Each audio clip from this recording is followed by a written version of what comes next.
Bienvenidos esta noche, estamos muy entusiasmados por el panel que se va a presentar hoy, Más allá de la pena. Thank you for coming, welcome. We're so pleased to have you here tonight for the panel Beyond Sorrow, a flamenco dance for the 21st century. And I'm going to introduce Miguel Marin, who's going to introduce the panel. Miguel Marin is the producer of the Flamenco Festival, which graces New York every, and did I get that wrong? Every 2 years. Miguel Marin está aquí con nosotros, es el, ¿cómo se dice producer en español? El director del el Festival de Flamenco, que él trae a tantos maravillosos actos a Nueva York cada 2 años. Y él va a presentar, introducir el panel y después vamos a ir introduciendo a los artistas. Cada artista va a hablar por 5 minutos y después vamos a hacer una conversación. So we're going to begin with Miguel introducing the panel, the purpose of the panel, the theme of the panel. Then we'll introduce the artists. Each artist will speak for about 5, artists and scholars will speak for about 5 minutes, and then we're going to have a conversation with the artists. Good evening. Good evening. In English. In English. Yes. What I'm talking about is a very interesting subject in the field of flamenco, which is sorrow. I'm sure if you read any poetry or anything, Lorca, for example, the basic sorrow, the deep sorrow, la pena negra. This is, okay, hello. La pena negra. Sí.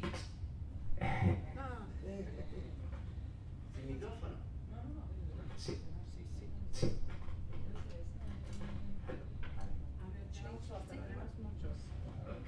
Hello, yes. So it's a very important topic that is very much in the DNA of Spanish culture, the sorrow. And I feel that in flamenco, 50 years ago, 60 years ago, it was very much, it was the way of living at that moment, and after Civil War, very much it was a lot of struggle in the culture, and the different communities that integrate flamenco, like the Gypsy community, the Arabs before the Jews, they have a lot of struggle because it was a very marginalized communities. However, is today the same situation. The sorrow has inspired so many artists, so many in flamenco. It's been the drive of the art form. So the question that I wonder myself, because sometimes I see myself as a promoter of suffering. When we go on tour and wherever we go, sometimes I sit and I'm like, wow, am I bringing suffering? Am I promoting suffering? And also in my personal life, let's say, I feel that I don't want suffering, and I believe that suffering doesn't need to be the engine for everything. So I start asking myself that, is possible to have flamenco without suffering? Or is possible to have art without suffering? Or does the suffering needs to be the engine or the only engine for the creativity? I make a difference, I think. One thing is pain. Pain is unavoidable. We have suffering, we have pain. If somebody hit me, there is pain. But the suffering is the recreation of that pain that we extend over time. So I feel that pain can be there, but suffering is to recreate yourself into the pain. So these were like my personal wanderings, and I wanted to bring this also to the art form. And I was very interested in how other communities, like the African American community in the US, is dealing also with the same situation. They have also situation in the past that for sure is different that is today. And is the creation, the creativity, or the engine of the artist here has changed, and they have this conditioning. In flamenco, there is, I feel, there is a big conditioning. If there is no suffering, it's not flamenco. If there is no deep pain, it's not. It's not. So it's not that, I feel that it's not that the artist,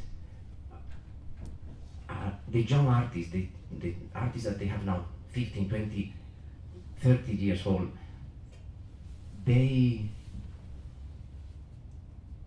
don't know if they are expressing what they want to express, or if there is a big conditioning of the art form, of the stereotype, of what people expect. This is what flamenco is supposed to be. This is what flamenco is supposed to look like. So these are my questions, these are my wondering, and I put that to the table, to the round table. I don't have the answers. I don't know if it can be flamenco without suffering. I don't know if it could be art without suffering. But maybe we can find out. So this is my proposal. Thank you.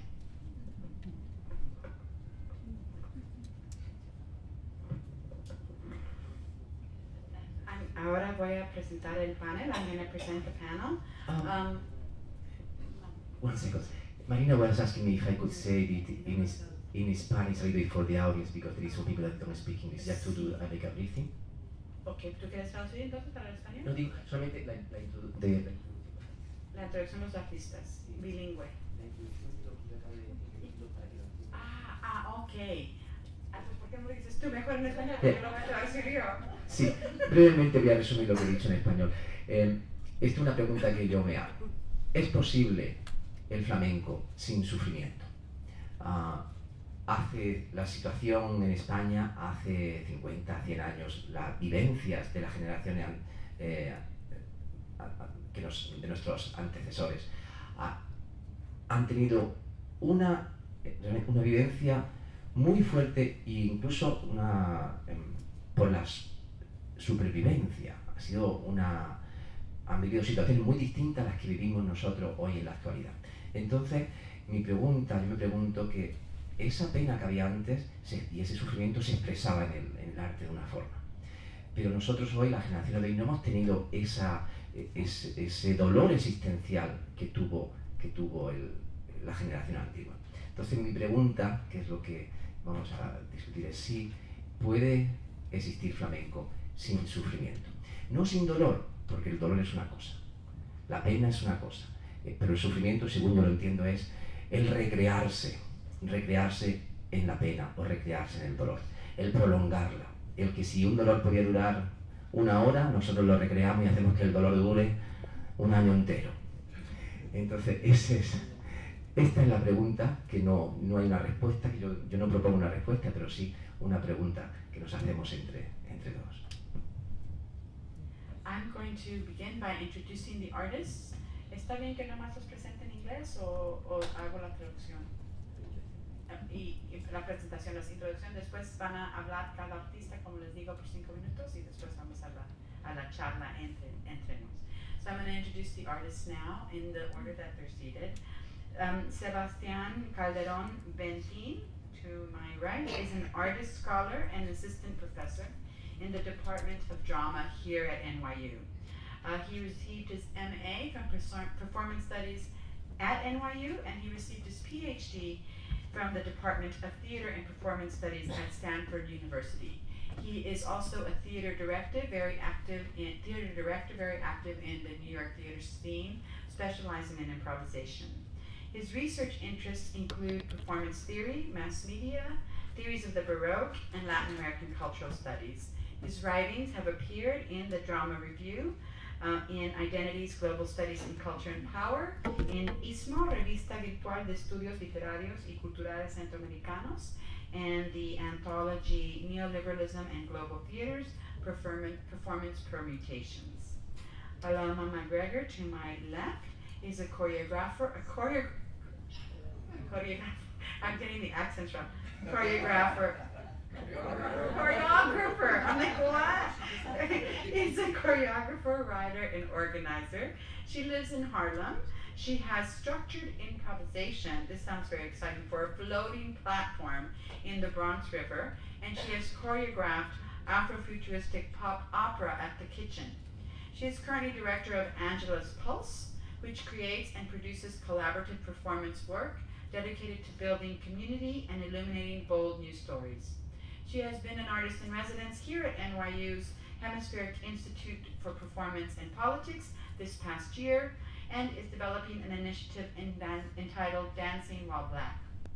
She's also developing her process-based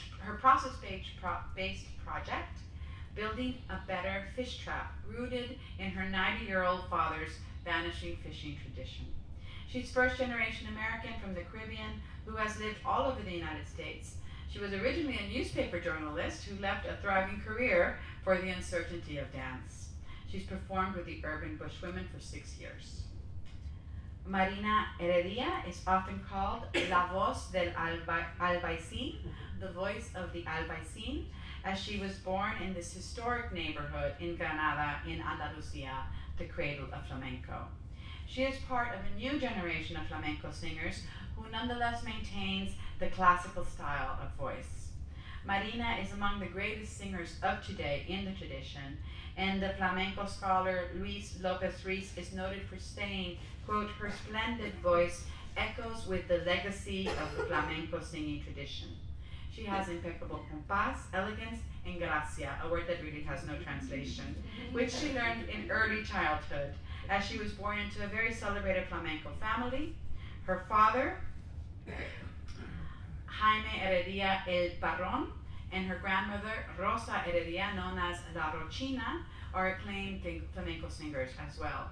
Marina began as a dancer at a very young age, but fortunately for us, she began singing, and she credits her influence to become a singer to her father in Camarón de la Isla. She's with us today in part because of her singular interpretation of Amor Brujo, which will be performed tomorrow night at Carnegie Hall. I urge you to go there. She'll be singing with St. Luke's Orchestra. She has performed as a singer in countless national and international festivals, and she has won several awards, the first noting at a very young age, noting the illustrious career that was to follow, the 2004 Premio Andalucía Joven de las Artes. Marina has recorded with several international artists since her early 20s, and since the early 2000s has produced several of her solo albums. She is joined here today by her mother and her husband, Pedro Chicote, acclaimed wolf rider from Andalusia. La Meira, at the end, after Miguel, La Meira is a widely recognized master teacher and performer. She began her training in her native Los Angeles at a very young age, and then moved to Madrid in the 1980s, where she studied by day and performed by night in several of Madrid's best tablaos, or flamenco clubs. Meira spent 2 years at Luisillo's Los Cabales and 2 years at Manolo Caracol Los Canasteros, sorry. And for a year before returning, I was like, castanets, what? And for a year before returning to the US, was the solo attraction at the Arco de Cuchilleros. She's performed with many of the giants of flamenco, including Antonio Canales and Diego Carrasco, Juanito Habichuela, El Camborio, and La Meira, hold on, let me turn the page, has also performed with Repompa de Málaga and Carmen Ledesma. No, okay. La Meira has been first dancer with Carlota Santana's Flamenco Vivo here, and with Elba Heredia's en Vacas Pasión y Arte, performing throughout North America in venues such as Carnegie Hall and Jacob's Pillow. And she has been featured in several documentaries and was awarded choreography grants from the Pew Charitable Trust, American Dance Festival, and the New York State Council on the Arts. So I will now turn it over to the artist. Okay, well, let's see. So, hi everybody. I want to thank, first of all, the King Juan Carlos Center for hosting us, and I want to thank the Flamenco Festival and Miguel for making this happen. And I also want to thank the Foundation for Iberian Music at CUNY Grad Center for making this happen and hosting this. I have a whole bunch of questions, and I was thinking a lot about sort of this this box of suffering. When Miguel brought this topic up, I thought it was just such a great question to ask. And I feel like we have a dilemma in some ways, because we want to honor our ancestors, and we want to remember where we come from and what our motivation is. But at the same time, we don't want to be boxed into these stereotypes. As Miguel says, you know, it's almost like when you put the flower and the comb on, you have to put this, you know, furrowed brow and this flamenco face on. Why? Why is that so? And so I certainly thought of Paloma because I know of her work, and I know that there are people in the United States who are working to sort of imagine, to remember the past and imagine a different future, imagine another way of making art and of speaking. So I brought a couple of things here. Let me just translate very quickly for the Spanish speakers.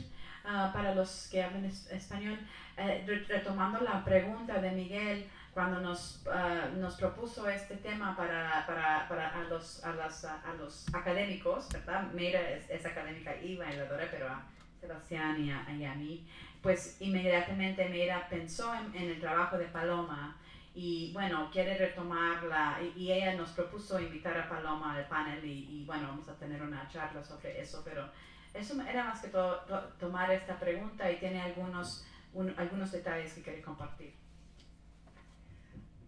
So I have a couple of quotes and things that I brought to read to you, I guess.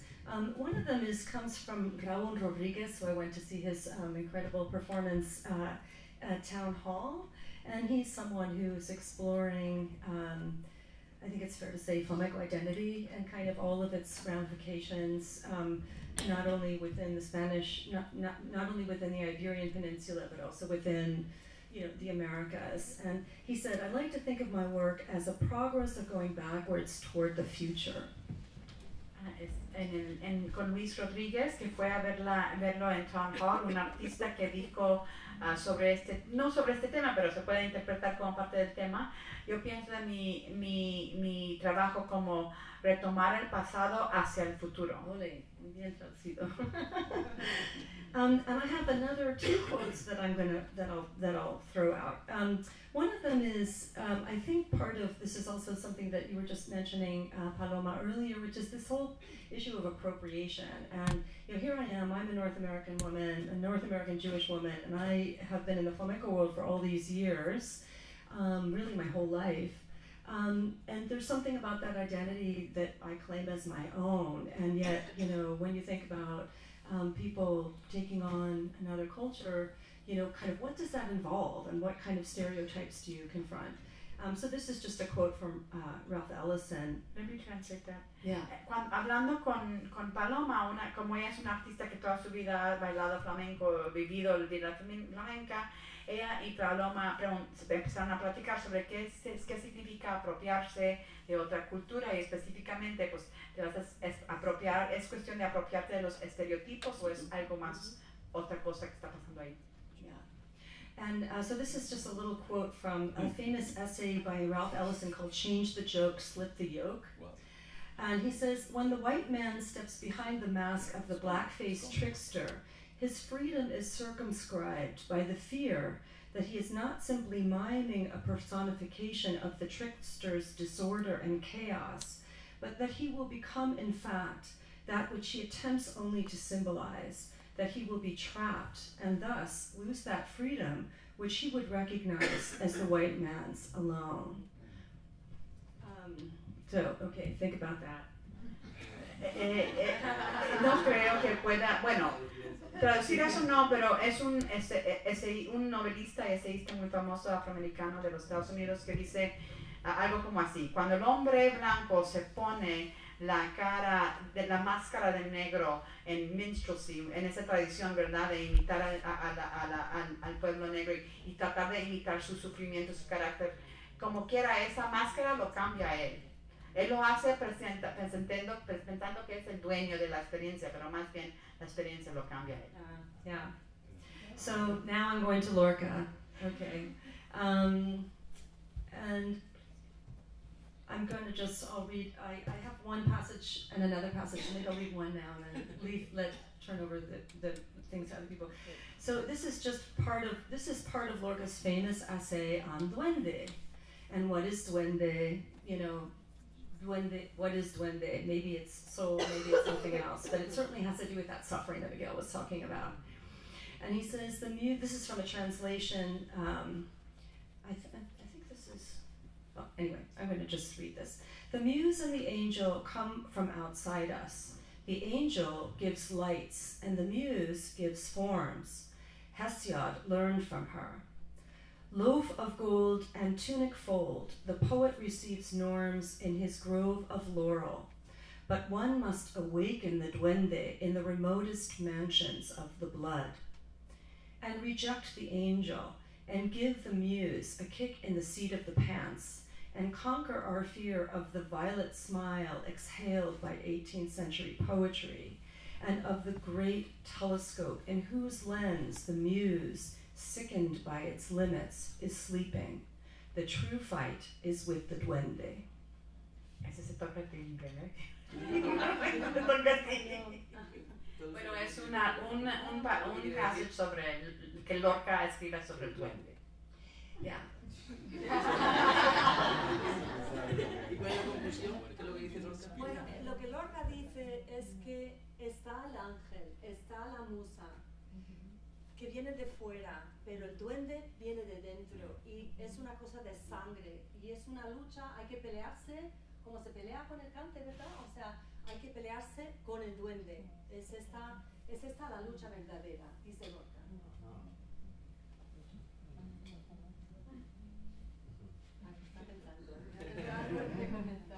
Bueno, ¿por qué no seguimos con Marina? Yo creo que es cierto que el duende viene de vez en cuando solo, pero el duende tiene que tener una base de trabajo en donde apoyarse. The duende comes once in a while, it's true, when it feels like it, but the fact of the matter is that duende has to have a base of training. It has to base itself on training. El duende viene solo de vez en cuando, y una carrera de un artista no puedes estar bien solo de vez en cuando. The duende is just once in a long while, and the career of an artist is, you can't just be an artist once in a long while. Hay noches mágicas que sí son de vez en cuando, pero mientras hay que tener una base de trabajo con una no sé cómo decirlo, con una medida alta, ¿no? En donde poder expresarte y pelear tu sitio, ¿no? There are these magical nights when the duende comes, but except beyond those evenings, you have to have a base of work that's at a level that meets the necessary standard, and that's your life, training and getting to that standard. ¿Cómo es lo del dolor? El dolor y el sufrimiento. Puede haber flamenco sin sufrimiento.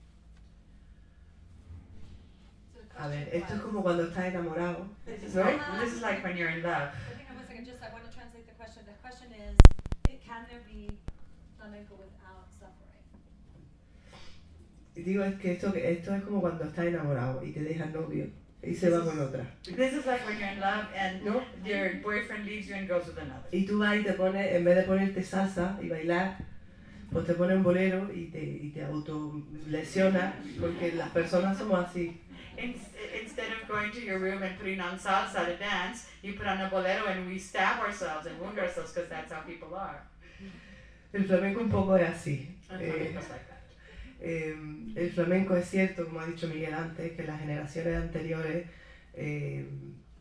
su pena, la pena que transmitían en su arte, en su cante o en su baile o en su toque, era real, era una pena real. What Miguel says about the past generations who's expressed their pain and their dolor, their sorrow in their singing or their dance or their guitar playing or their compás, their palmas, that was a real sorrow that was being expressed.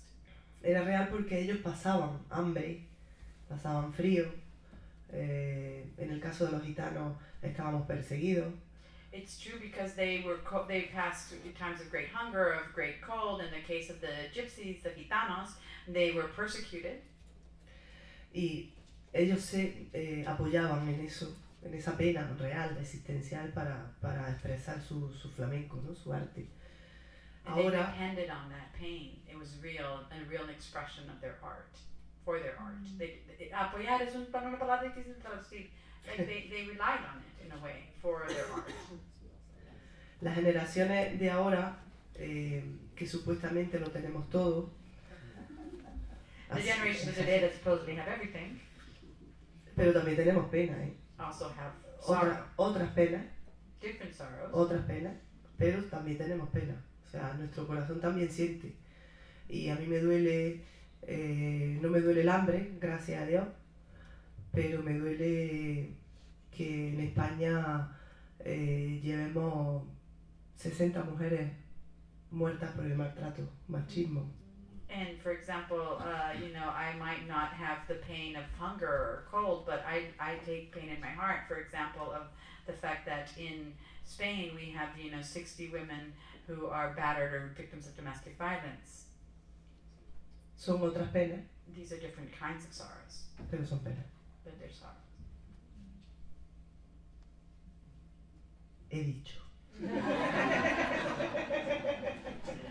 So I have said.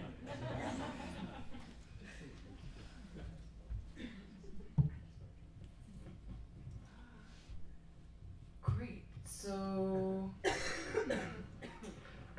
what I was going to present, I feel like I love this is taking on more of a conversational tone, and you already dropped the bomb of the essential question into the room. So I've been taking a few notes, so maybe I'll just go from there, and then if whatever has been prepared is of any use, I might reference it. Made me wonder, can there be a life free of suffering? Like, can there be a life that is lived without the terrain of suffering, and without encountering that terrain as part of the life? And for my particular concern is around what does it mean to live in the concern of my practice is around what does it mean to live in a structure that is founded on and necessitates the suffering of particular groups, which this is a space that necessitates the suffering of particular groups in order for other groups to benefit. And there's an ancestral legacy that I think it's significant that the forms that you've invited to this this panel are embodied forms, that the voice is a part of the body, that our forms are embodied forms, and I think that our ancestral legacy of suffering, of faith, of resistance lives within the body, and that our practices can help to be channels for these many ranges of experience. I'm going to stop for a second in case, I don't know. Bueno, Paloma dice que ya va a empezar la conversación, porque como ya muchos han comentado, va a empezar directamente en la conversación. Y se puso a pensar si de verdad el sufrimiento era necesario por el arte, y lo que dice ella es que, por ejemplo, en la cultura de los Estados Unidos, donde es casi necesario es necesario que hay un grupo, ¿verdad?, que sufre y que se desquite el grupo con poder sobre ellos, pues entonces ese dolor sigue viviendo, aunque a lo mejor la situación ha cambiado mucho, ¿verdad? Ya no estamos en el pasado, ¿verdad?, de esclavitud o y aún de segregation, ¿cómo se dice? Segregación, pero como quiera sigue siendo este grupo. En este país donde es necesario que haya un grupo que sufre para que los otros tengan éxito. Y dice que también es muy interesante, importante, no más interesante, que invitamos al panel una cantadora y una bailadora. ¿Por qué? Porque ese sufrimiento es vivido en el cuerpo, ¿verdad? Ese sufrimiento se expresa por el mismo cuerpo, ¿verdad? Que se expresa diferentes niveles de dolor, ¿verdad? No nomás un nivel o una definición. Sí, también decía que si en la vida, no solamente en el flamenco, en el arte, pero se preguntaba ella, ¿puede haber vida sin sufrimiento? And I guess the only other thing I'll put out right now is, you know, I'm Afro-Caribbean, so in our African diaspora, my central experience falls between a place that one might call a motherland and this new world, this place that I'm living in now. And so all of the complexity of what does hybridity mean, what does contemporary mean in all of those landscapes, because this envisioned motherland is a contemporary space, and how do we as Black Americans living in the Americas view and relate to a contemporary African space rather than a longing for a past space, and how do we navigate that within our bodies? And then as a sort of my home space is this intermediate space. How can that, how is that also a channel in terms of geography, in the same way that I see body as channel?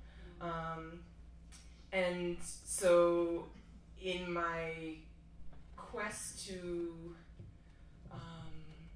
be one of many people who are trying to hold small spaces of community for people who call themselves Black, who are making dance work.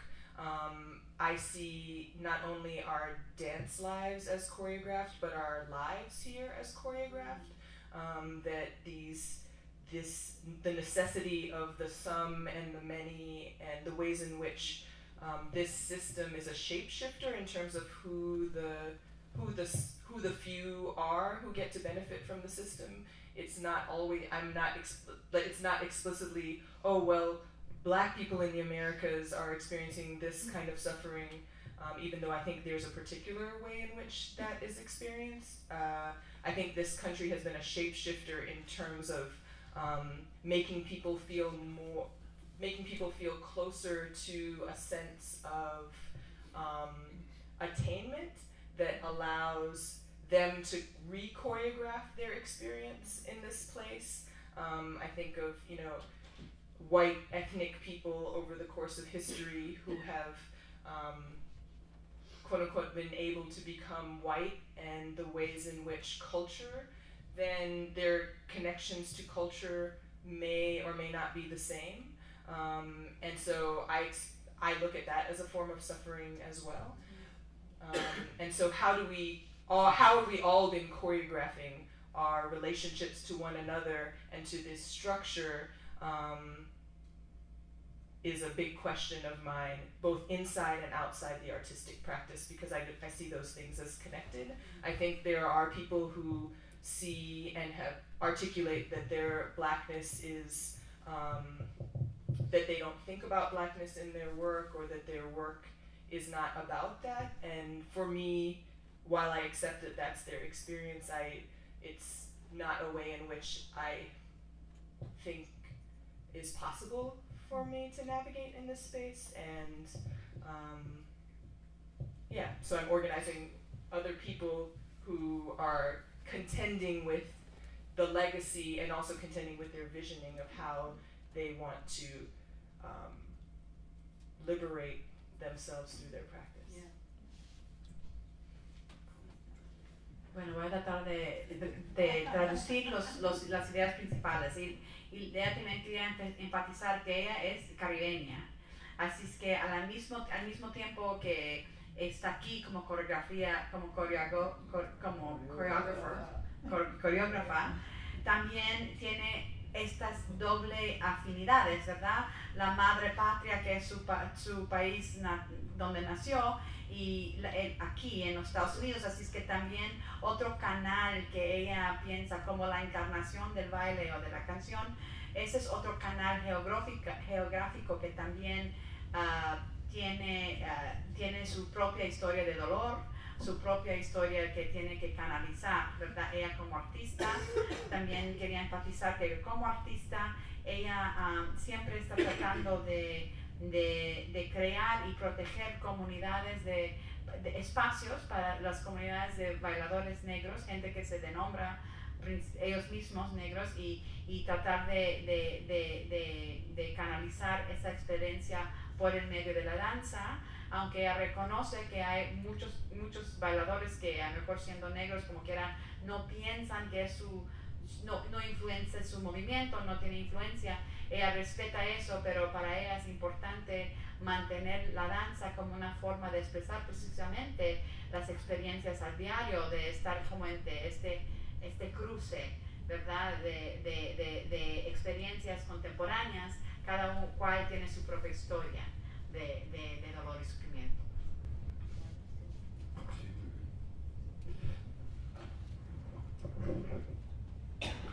En español, ¿en inglés primero o qué?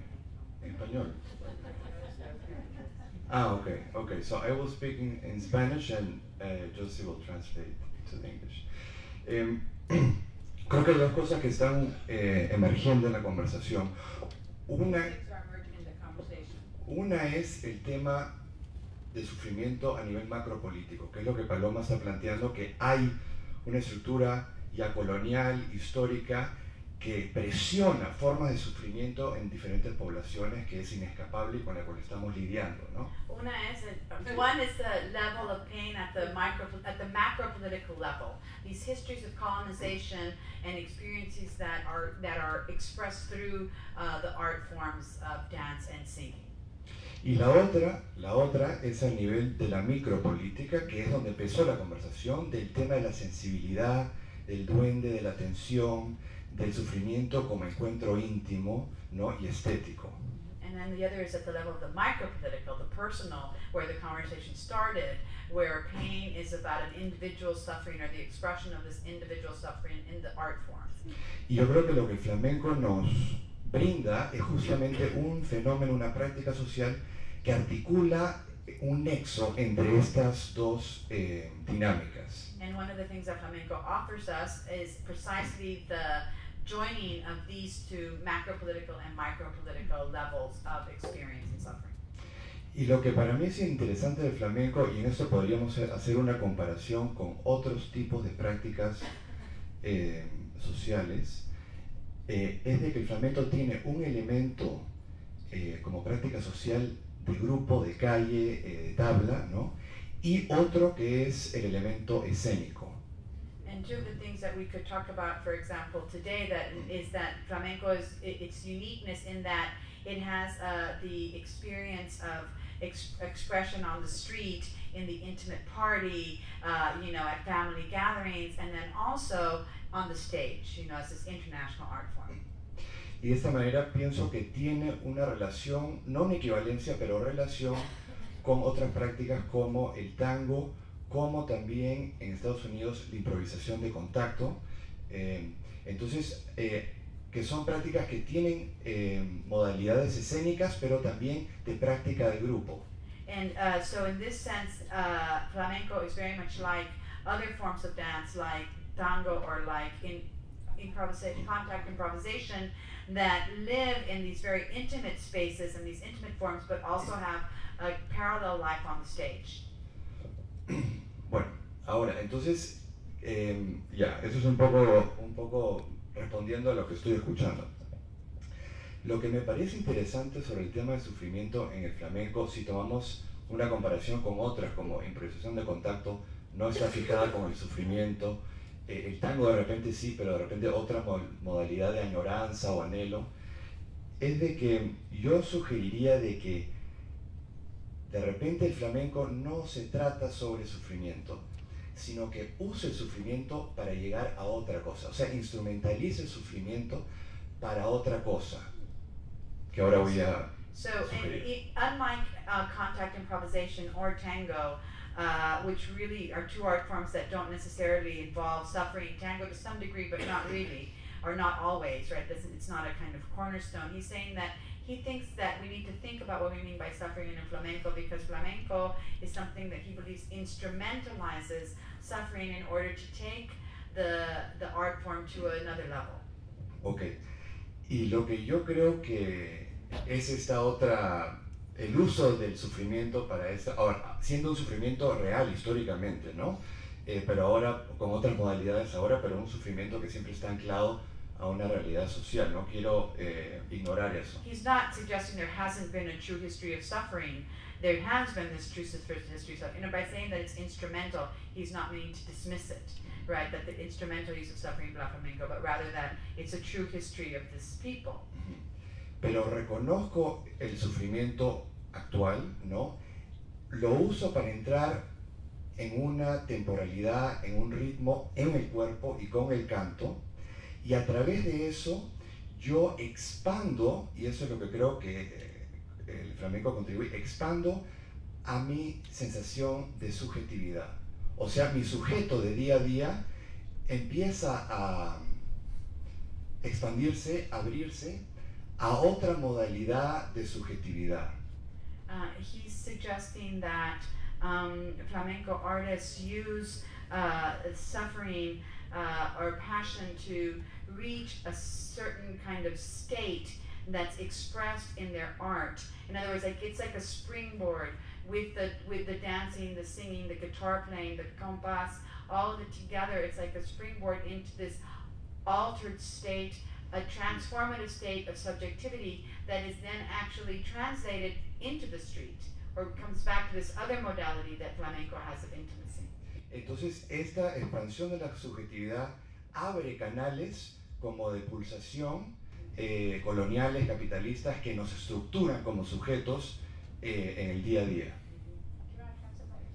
Yes, so basically what happens is that the practice opens up your sense of personhood and subjectivity, and then it allows for certain pulsations, certain energies, certain affects to emerge that are on everyday life, according to a kind of a history of colonial capitalist structures, disciplined, suppressed, and marginalized, right, even within ourselves. And so it's a practice that allows for these moments of opening of subjectivity, and for that opening to then contaminate and spread, you know, because it is a shared practice, right? It is a practice that is, as I've said, staged, but also in community. So I think there is like a political, but also psychic, an immense contribution of flamenco among other of these kinds of practices. Yo tengo que decir que es cierto que el flamenco, una gran parte está basada en la pena, pero no todo el flamenco.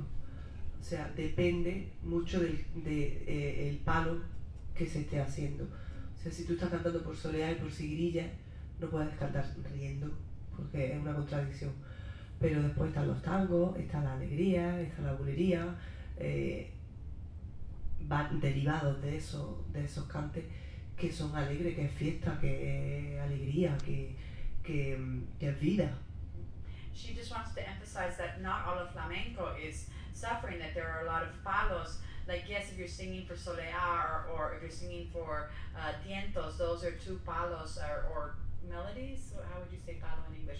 Melodies that require two styles that require you to be, you can't go out with a smile on your face if you're singing this palo, but there's a lot of palos that actually are quite joyful. Bulería, tango, alegría are palos that are joyful and are about dancing and are about the party and are about this kind of other feeling. También la parte literaria del flamenco The lyrics of the condiciona mucho el sentimiento, ¿no? que tenga en ese momento. The lyrics of each palo also condition very much the sentiment that the song evokes, is meant to evoke. The range of directions the conversation is going makes me really want to root back in for myself to the blues tradition in the United States and the way in which blues tradition shows up generation after generation in a contemporary expression. El tono, el tema de la conversación o cómo la corriente de la conversación le recuerda mucho, quiere introducir también la forma de los blues, que en cada generación de artistas resurge el estilo de blues transformado, sí, pero en cada generación ha surgido los blues. And I find myself right now in a lot of conversations around something that's been named for quite some time, but that seems to be on fire right now, Afrofuturism. And this idea for me, I don't know who said earlier something about circular or backing, the quote about backing, going forward or backing into the future. I feel like increasingly as I hear about these conversations around Afrofuturism and where I see that area having the most heat for me is around the idea of Sankofa, which is ancient. So I feel as though Afrofuturism is likewise backing us into ancient tradition, the idea that in order to go forward you must also have a sense of where you're coming from. Ahorita el tema del afrofuturismo dentro de varias áreas artísticas, no nomás el dance. Afrofuturismo es una nueva constelación de conversación, pero afrofuturismo está retomando Sankofa, que es una forma muy antigua de baile o dance or sing. Oh, so Sankofa is a concept around, yeah, it's an African-rooted concept around going forward. You need to look backward in order to move forward. Está retomando el concepto de Sankofa, que significa para irte hacia el futuro tienes que retomar el pasado. And the last note that I have for myself at this point is around experimental Black choreographers and this grouping that I find myself in, and what does experimental mean, but people who are pushing the form and who maybe aren't operating within certain paradigms that have already been defined for us, things that have been named as what we can do, like, oh, Black dance, Ailey tradition, like that's a trajectory that people are pushed in, or, oh, you do work that's rooted in quote-unquote traditional, even though all of our artistic expression is traditional, it's just some traditions get othered and some traditions get centered. So West African dance or Afro-Caribbean dance becomes a track, and there are many of us who are operating in hybrid ways, which is the way we have even come to be contemporary people, is these hybrid expressions of our experience. And so I feel as though this idea of transformative states is really an undercurrent of a lot of the work that I'm interested in, and that people that I'm seeing and whose work that I've been really paying attention to is operating within. Ella, como una coreógrafa experimentalista, por ejemplo, eso es como, bueno, es como estar de nombrada, ¿verdad? Y ella piensa que parte de lo que ella está haciendo en su danza es, hay muchos tipos o palos de danza que se identifican como afroamericanos, ¿verdad?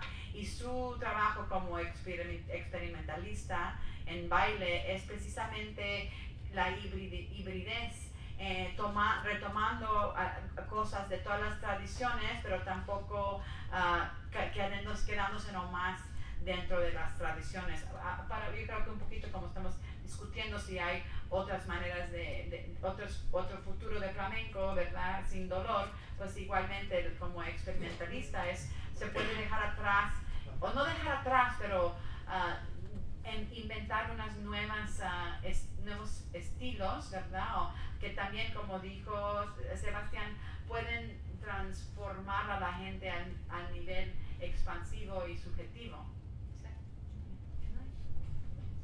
I just want to say, I just want to jump on things that both of you, Sebastian and Paloma, just said, and that is, I think, Paloma, that this idea of a transformative state, of getting into a transformative state, and what is that space? And I think, Sebastian, you were talking about something very similar when you were talking about this subjectivity. You know, I think that's what, for me anyway, that's certainly what draws me to flamenco. That's definitely what I love about flamenco. And I do agree with you, Sebastian, that is, you know, that's why we do it. Like, if we go into this suffering, if we suffer through trying to do flamenco well, let's just put it at a level of competence and mastery, right? If we suffer through that process, I think the reason why we do is because we want to find that transformative state within the art. Está diciendo que, retomando lo que dijo Paloma y Sebastián, que ese estado transformativo a cual te lleva la forma de arte del flamenco es precisamente la razón por qué Meira, se ha dedicado a esta forma, y pues estas formas de danza y de canto no son fáciles. O sea, tú tienes que, es la razón que sufres lo que es entrenarte a llegar a un nivel muy alto en la práctica de estas formas de baile y de cante. Precisamente es otra moda de sufrir, pero sufres para ese estado de transformación. Sí, yo quería decir también en relación con lo que comentaba Marina sobre las letras, que realmente cuánto condiciona el tipo de letra que hay en el flamenco. Y también una pregunta que no sé si se están haciendo hoy, se están actualizando las letras, se está creando hoy letras con la misma profundidad que había anteriormente, pero con temas que sean relevantes para la sociedad de hoy, o realmente ella como cantadora necesita, para llegar a tocar la parte más profunda de ti misma, necesitas tirar de letras que, digamos, que no nos pertenecen a la generación de hoy, que son letras que vienen de otro tipo de vivencia. Y si no hoy, pues realmente es que estamos todavía anclados en ese. I have a question. And Marina said before that one of the big conditions that we have is the lyrics that there is in flamenco. And my question is that if today there are new lyrics created, and if there is new songs that they are created today, or if she needs, in order to touch the deepest emotion on herself, she needs to take the lyrics from the past, because what is now created doesn't have the same level of depth.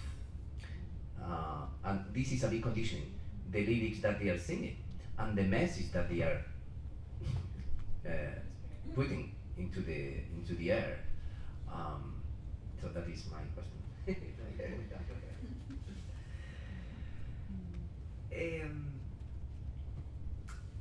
Es verdad que lo antiguo es muy difícil de superar. It's very true that the past is very difficult to overcome. Pero dentro de eso hay cantes que te permiten, o que nos permitimos el lujo de poder componer cosas nuevas para ellos, como pueden ser por tango, por bulería, que son los más alegres que antes hemos hablado. But there nevertheless are certain songs, certain styles that are open to new lyrics, that you can create new lyrics in, especially the more joyful ones like bulería and tango. Pero yo personalmente, otros compañeros a lo mejor no, pero yo personalmente, para cantar por soleá, o para cantar por seguirilla, o para cantar por taranto, o martinete, ahí hay que mirar para atrás. No hay más. Me personally, I can't speak for other singers, but if I'm gonna sing for Soleá, for Siguería, for Tientos, for Taranto, Marianete, I have to go back to the old lyrics. I have to take up those old lyrics. Porque hasta ahora no hay un compositor o un escritor que supere lo que ya hay. Entonces, es tontería. Because up until now, there hasn't been a composer that can actually offer us lyrics as good as what we already have. So why sing anything else? O sea, entonces, el hecho es de que estas letras siguen llamándote a ti como artista. I'm saying, isn't it? So these lyrics from the past are nevertheless speaking to her as an artist. She's saying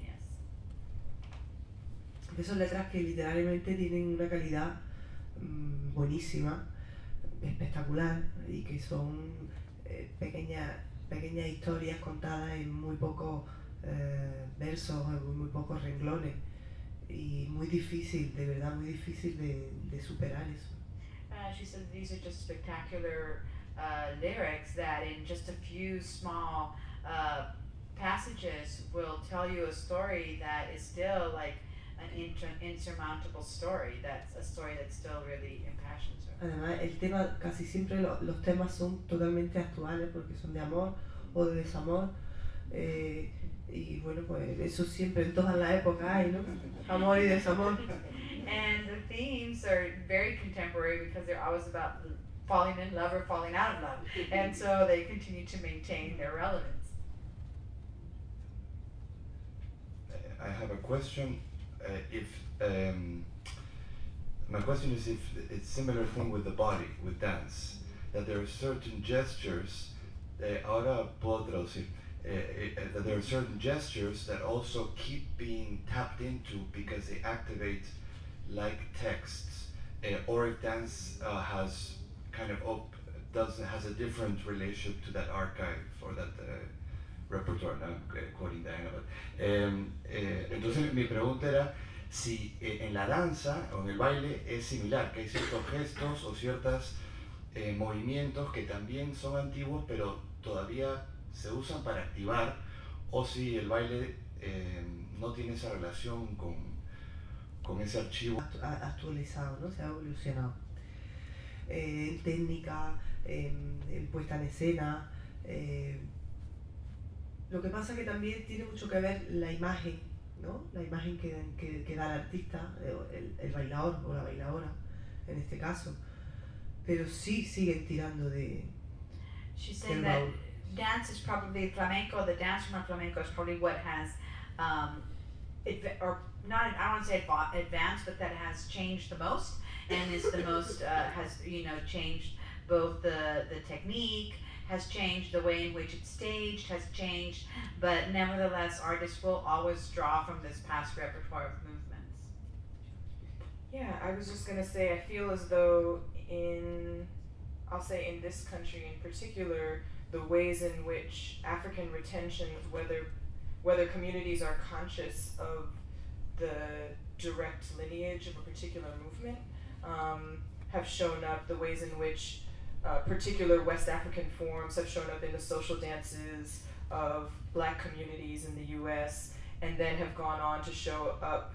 I see like YouTube videos of young people in the US, young Black people in the US, doing forms that if I looked at YouTube videos of young Africans doing contemporary forms, doing their contemporary expression, there's both an ancientness and a current energy as part of that, and I feel as though some of that retention is rooted in resistance, and some of that retention is rooted in something is rooted in a sort of the magic of ancestry. I feel as though the ancestors speak through those of us who are here now, and if you prepare your space for that speaking to happen, that it will. And so this idea of practice that you brought up at the beginning, the idea of yes, sometimes you have that magic moment where something comes through you, and the rest of it is up to you about how do you practice to be available for your vessel to be available for the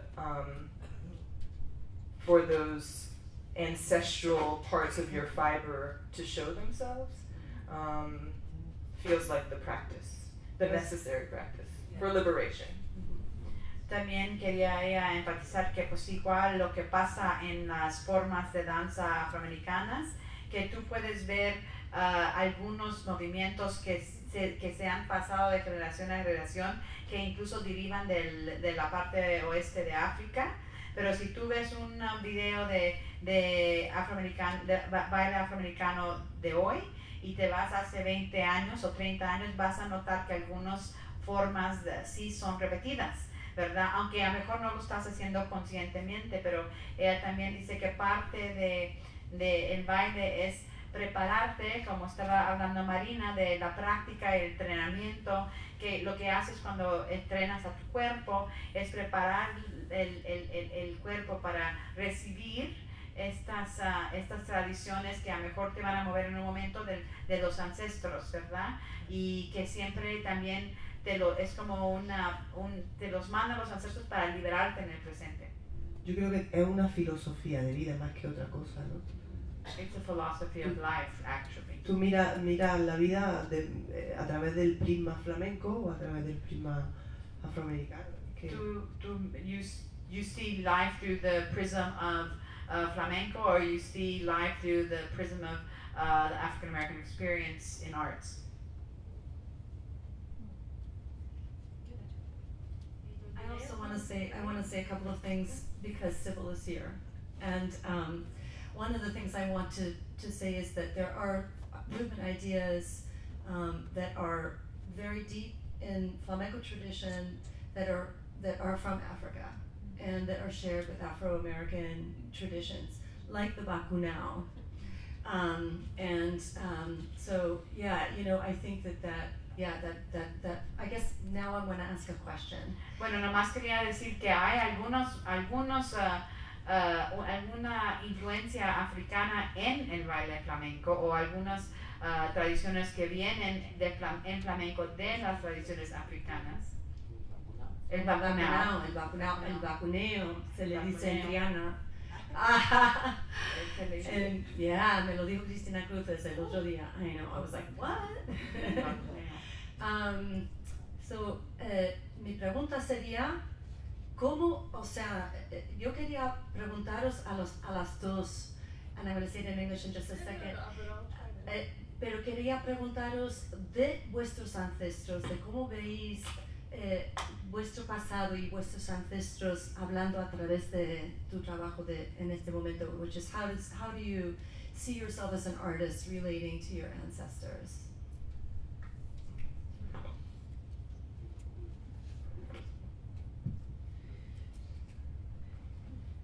Yo los tengo muy presentes, la verdad.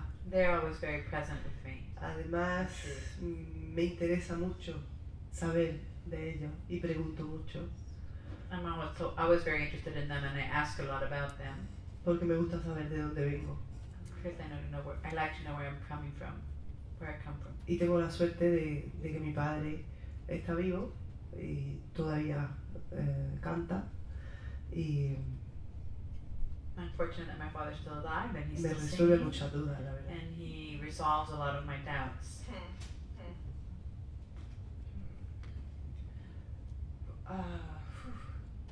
I'm waiting for them to tell me what to say. Estoy esperando que me digan lo que diga. Entonces. So I feel increasingly that I am, that my work is to release myself to the present moment, which is very now, and the next moment is now, and the next moment is now, and that in each of those moments, I may have built the capacity that if I'm lucky, I've built the capacity to listen to something from very long ago and call that into the now, and that for me, those moments where what I would call like the ancestors are working through me are the moments where I know I'm really doing what I'm supposed to do.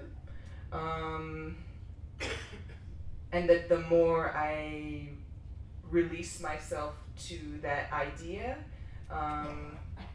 by doing the intense work that I know I need to do to prepare to be receptive or to even hear the idea come forward. It doesn't come forward to me like, oh, I hear a voice over here telling me to do something. I feel as though, oh, I have an idea, but I don't pretend that idea is mine. And that's increasingly the case. Dice que pues, es muy bonito como lo ha dicho, porque dice, ella siente que siempre se está alistando para liberarse al presente, y que ella, la práctica para ella es precisamente la manera en que pueda recibir las sugerencias de sus ancestros, o sea, el entrenamiento y la práctica, y que no es como alguien está diciendo, oye, Paloma, te quiero decir algo. No, más bien es que ella se ha abierto a la realidad de cuando ella tiene una idea, esa idea está viniendo de sus antepasados. Así es que si ella tiene una idea de creatividad para la danza, ella ya tiene como la preparación para reconocer que es una influencia de sus ancestros.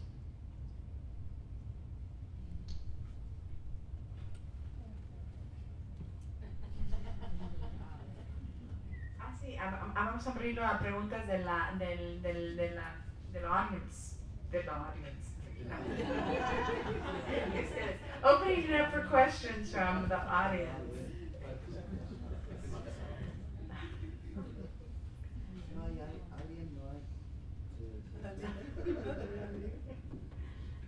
Shall I say it in English or Spanish? But my question is, I have not thought of flamenco songs.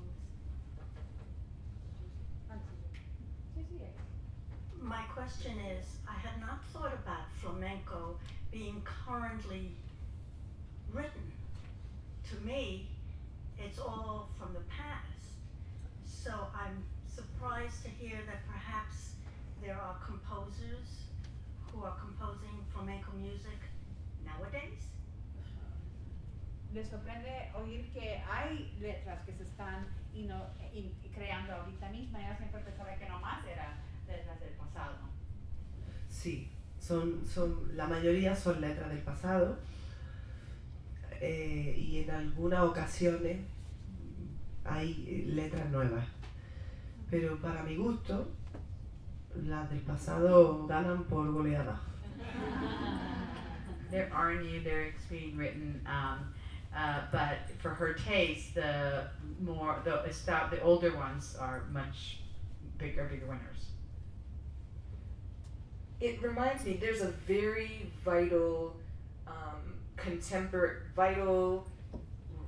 radical, revolutionary, maybe those are the wrong terms to put on this other work, but contemporary dance work coming out of the continent of Africa in a variety of spaces, west, south, east, and so what in the Americas we have thought of as like African dance, which I think is rooted in sort of an idea of, oh, these are these archival dances that live now in the body, which actually was never really true. Like they're dances of a particular time that people learned and that kept changing, even if we wanted to freeze them in time. And so now when I think of, when people say like, oh, African dance, for me it begs a major question around in what time period are you talking about, and more broadly, can we think of black bodies moving as future things, as opposed to as the futurity of black bodies moving, rather than sort of this archival past idea. Sí, dice que, quiere enfatizar o le promueve pensar que, por ejemplo, ahorita hay muchos nuevos repertorios de baile que están saliendo de todo el continente de África. Así es que aquí la gente dice baile africano y están pensando en 2, 3 palos, que en realidad nunca han sido estáticos, que más bien aún el baile africano que se aprende aquí ha cambiado. Modelos de bailar siempre cambian con cada generación, aunque los retomen del pasado han cambiado. Y ella pone la pregunta si el problema es que no podemos imaginarnos de los cuerpos negros en el futuro, ¿verdad? Y insistir que tienen que retomar lo antiguo y los palos de antes, no es más bien congelar el cuerpo negro en el pasado, ¿verdad? O sea, hay que pensar la política de eso. I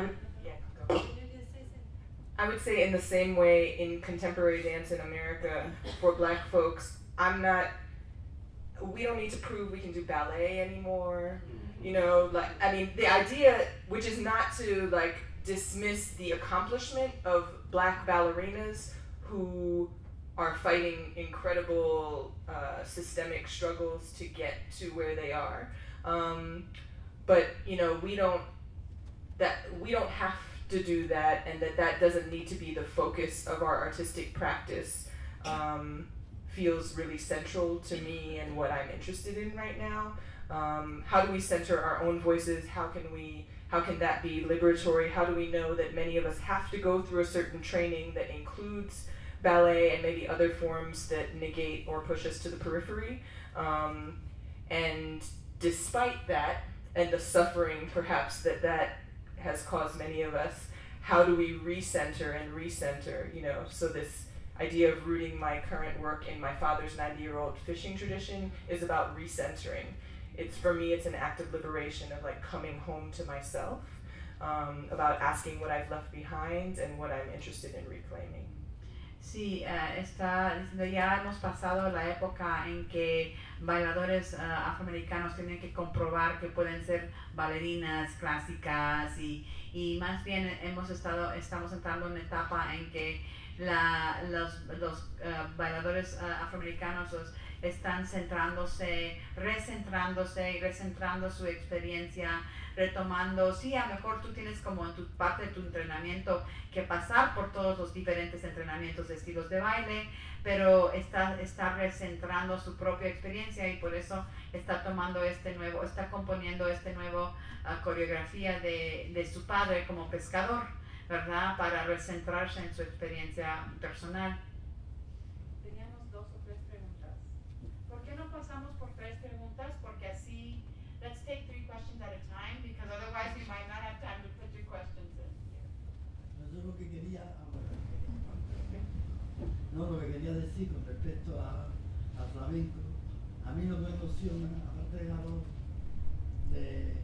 lo que sean las letras antiguas, ¿no?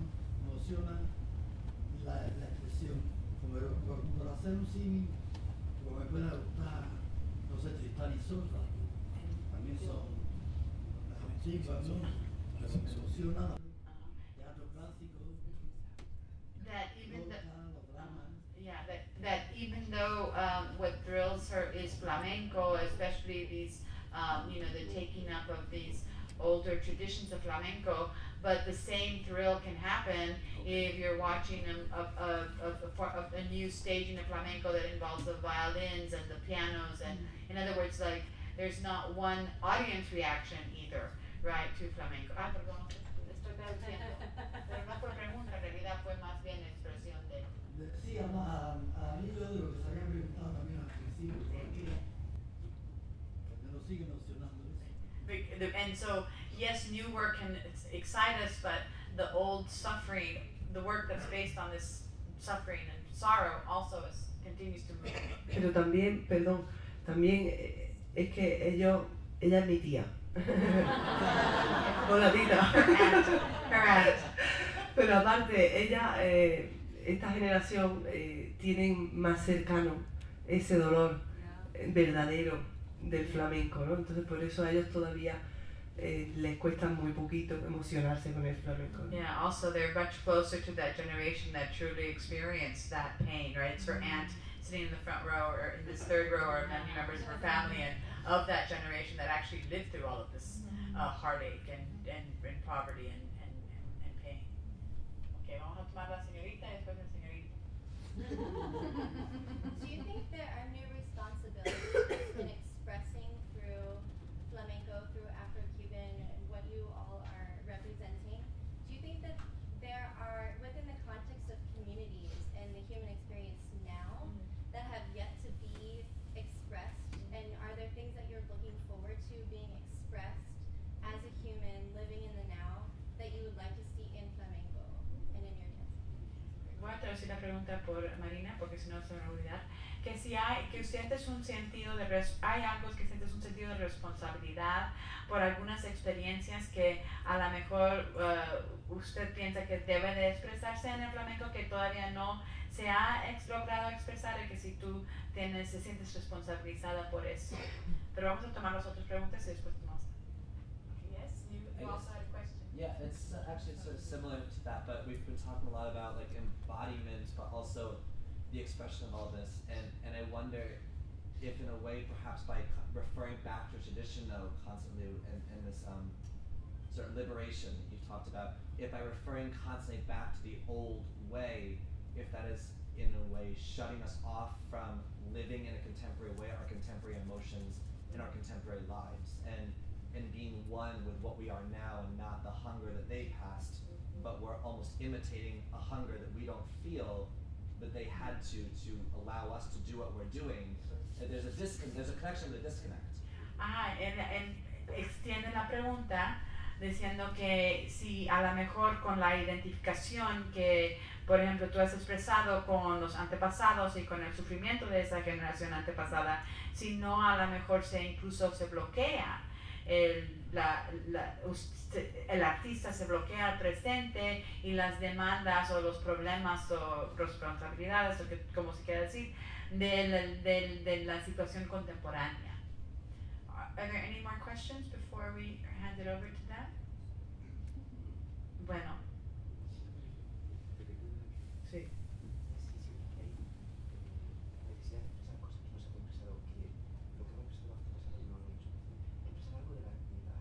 De lo presente, de crisis o de la... siempre referir al pasado o las presiones, si eso no cierre a la actualidad, al contemporáneo, a vivir el hoy, el nosotros, ¿no? Yo creo que el contemporáneo es la persona, el artista, que en ese momento esté expresando el flamenco. Los de ahora nunca vamos a poder expresar el flamenco como lo expresaron los anteriores, pero tampoco tiene por qué ser peor. Es distinto, pero no tiene por qué ser peor. She's saying that she thinks the contemporary moment is brought in through the artist that's singing the songs. That every artist's interpretation is going to give a different cast to the flamenco palos that are being sung. And it doesn't necessarily mean that it's going to be better, but it also doesn't necessarily mean it's going to be worse. Yo creo que el flamenco se ha profesionalizado mucho. La puesta en escena ya no es lo que era, por el simple hecho de que las generaciones anteriores vivían pendientes de la limosna que les pudiera dar el señorito de turno, y nosotros, yo mañana canto en el Carnegie Hall en Nueva York. Also, we have to recognize that the staging has really changed, right? Because in the past, the staging had to answer to the fact that these artists were, were begging for change at different clubs and on the street corners, and in really kind of local venues. And tomorrow she's singing at Carnegie Hall, so that's also a major transformation. Yo creo que el envoltorio es lo que ha cambiado, pero el caramelo es el mismo. The wrapping has changed, but the caramel is the same. Quería preguntar a Marina esa cosa que hay ahora que es más actual, que ha existido siempre, que es el abuso de la mujer. Yo creo que también hay una expresión de cante flamenco transmitiendo mensajes. Sí, bueno, mi abuela fue cantadora y fue cantadora en un pispás. Se pasó rápido porque se casó, empezó a tener niños y ya se quedó en casa. Hoy en día, pues vamos a decir el 50%, por no decir más, pero el 50% de los artistas que estamos en el escaparate somos mujeres. Well, the gentleman asked if it isn't the case, because Marina brought up domestic violence as one of the issues that continues to confront Spain.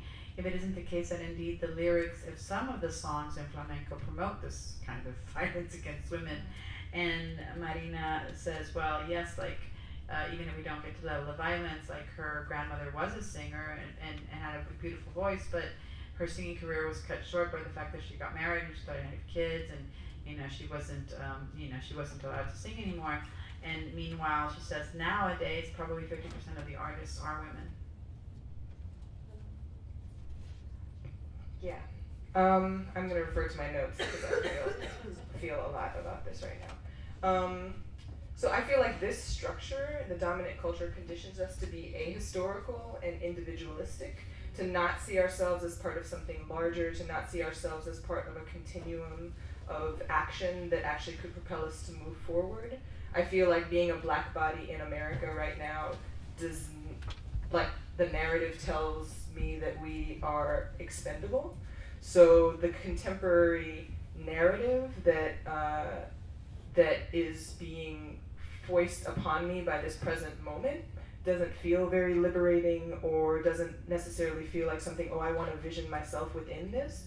And so I feel as though, for me, the idea of ancestors, of past, and not the past that America would tell us, it began with slaves, which, so, and not even that language, like that's not the past necessarily that I'm referencing, even though the blues tradition moves through that past, but that's the whole point, it moves through, and I feel like our artistic traditions help us to move ourselves from one place to the next.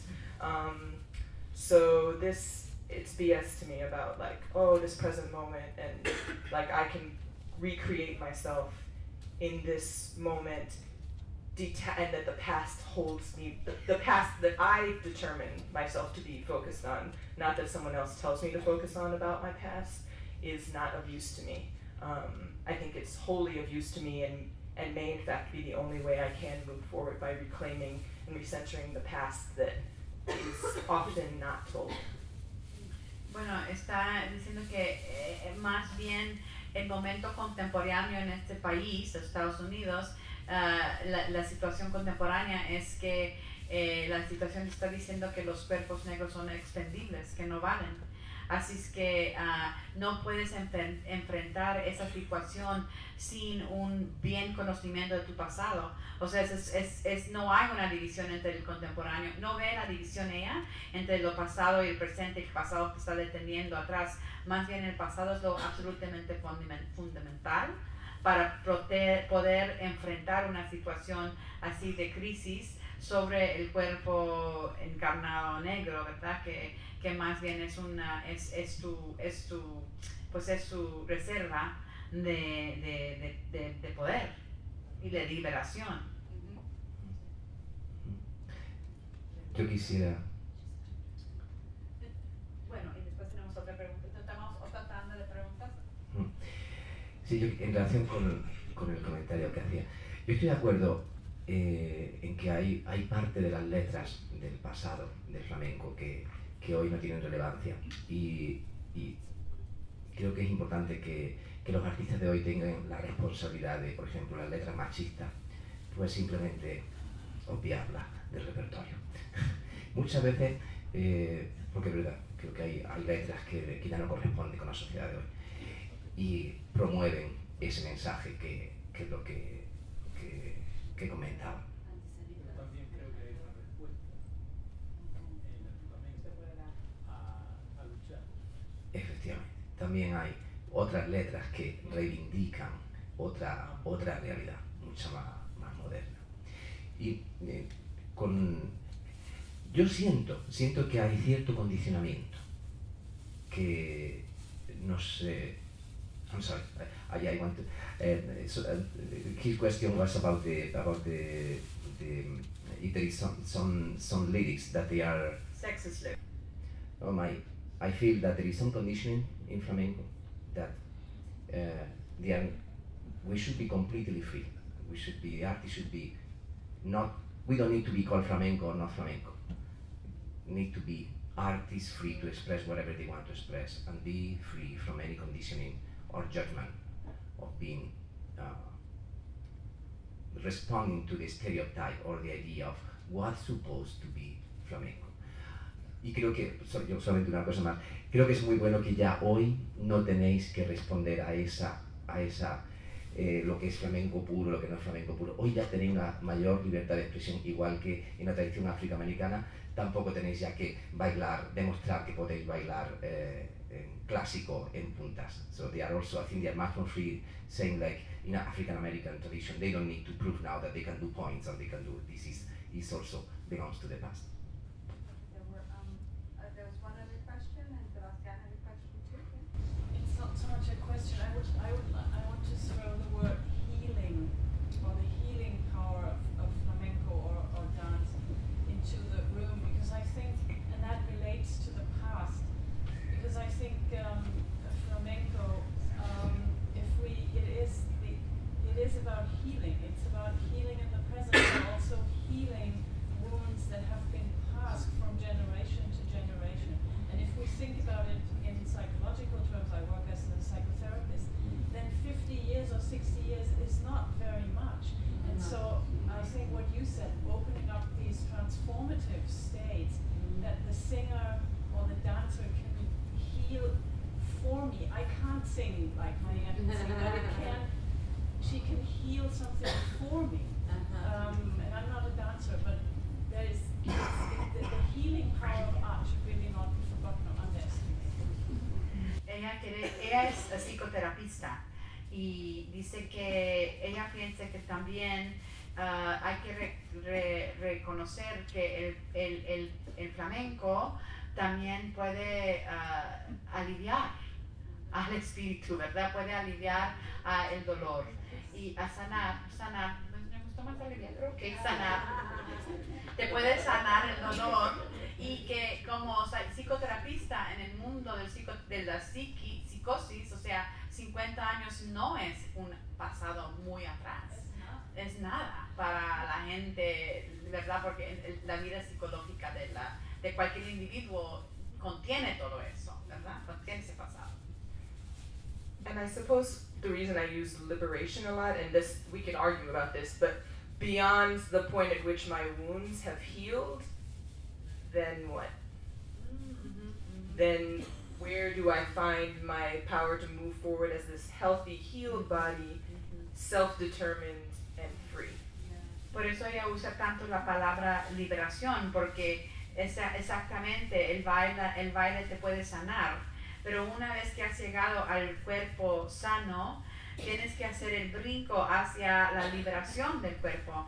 No es suficiente haber sanado el cuerpo, sino pasar más allá a la liberación del cuerpo.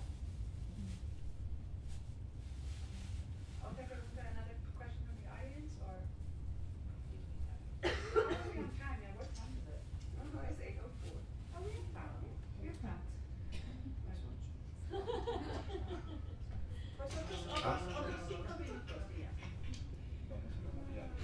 Bueno, mi pregunta era un poco de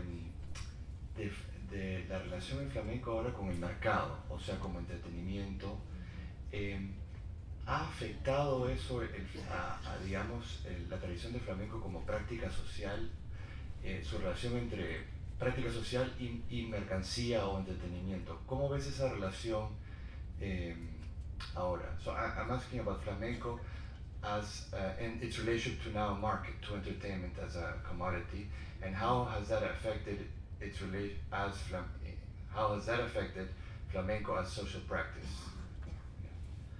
Yo creo que hay una parte del mercado que pretende vender cosas, hacerlas pasar por flamenco que no son flamenco. Y hemos maleducado un poco al público en ese sentido, porque le hemos vendido una cosa que no es. Pero tiene una pequeña parte buena, y es que una parte de ese público, aunque sea muy pequeña, se ha interesado en seguir estudiando o investigando, y al final lo hemos recuperado y se ha salvado. Y entonces, bueno, aunque sea poquito, pero algo hemos ganado.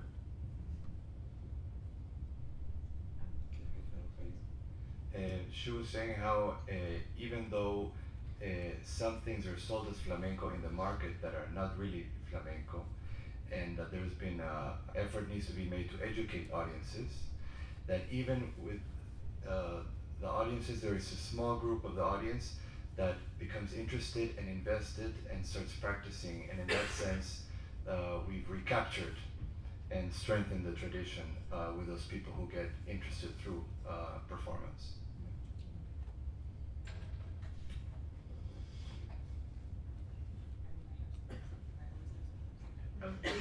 We can move to the reception, and you can always come up and speak with the panelists and the artists here or at the reception. Do you want to have a last oh, why don't we show? Yeah, why don't we're going to do a couple of clips. Yay, that's a wonderful way to end. For me, Dancing While Black is about a fullness of representation that I want to see in the world. Dancing While Black is an influence of an awesome state of power that deals with measurement, properties, and the relationship to points, lines, angle, surfaces, and solids. It's a spiritual movement that passes through my veins and runs through my body that creates movement. It carries a unique rhythm and pulse. For me, it has been my liberator, my motivator, my educator, my provider, my love. It's expansion and reflection. It's illumination and contraction. Dancing While Black is probably not any different than doing anything else while black. It's not a choice, it's a state you're given alongside of an inheritance of invariant actions, of quantitative expressions that remain constant throughout a certain range of constructs. It's dancing without shackles on body, emotions, mind, or spirit. It's against the majority. It's the product of Dutch colonial orgasm. It's a test of the emergency broadcasting system. See something, say something, bubbles that became nooses and bloody skittles when choking fresh air into the space where you know who you are and continue to imagine the world that can be.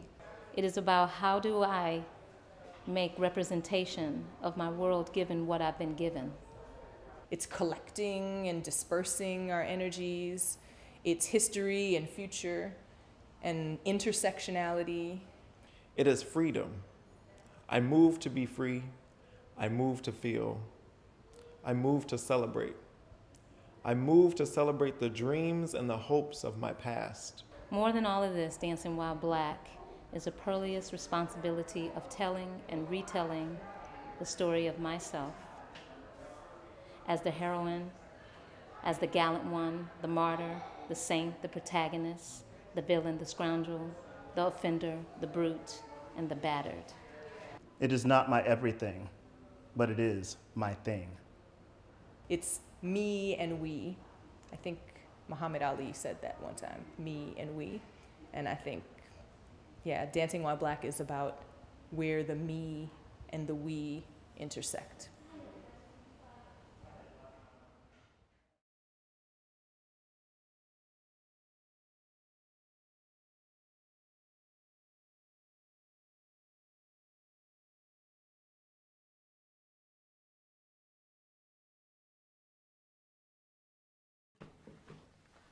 Si la verdad,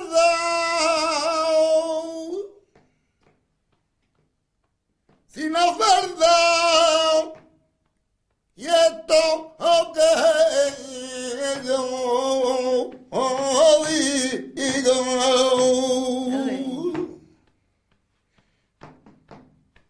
y Dios me mande y a mí la muerte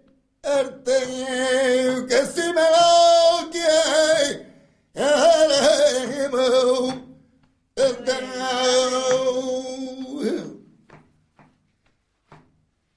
¿qué te parece, Marinita? Está mal, está mal. ¿Sabes esa que hacía Caracol? No, a ver, al lado, dámela, que la escuche. La tona del Cristo. Al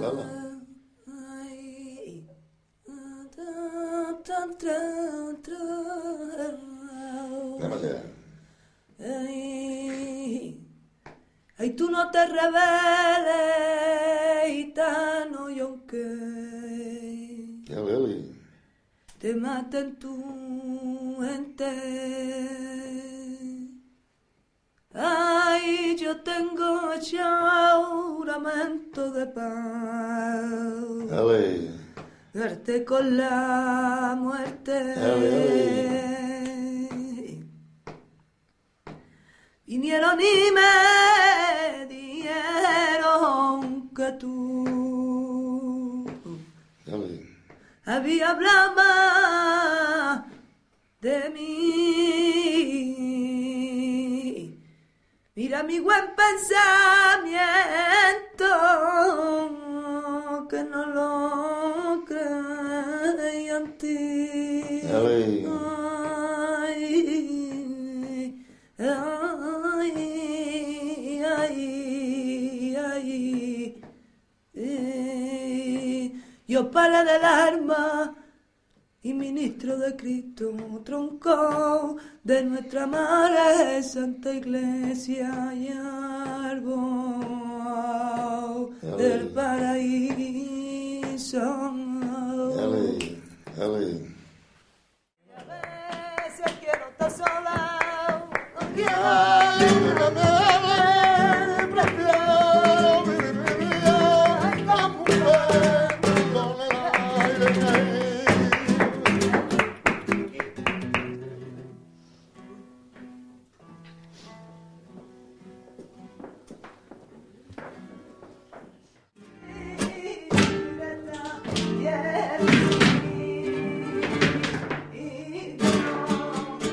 Cuando trabajo con él es más nervios porque me está mirando. Y como yo por él siento admiración, no es que no sienta admiración por las otras personas, porque también la siento, ¿no? Pero es diferente, es mi padre.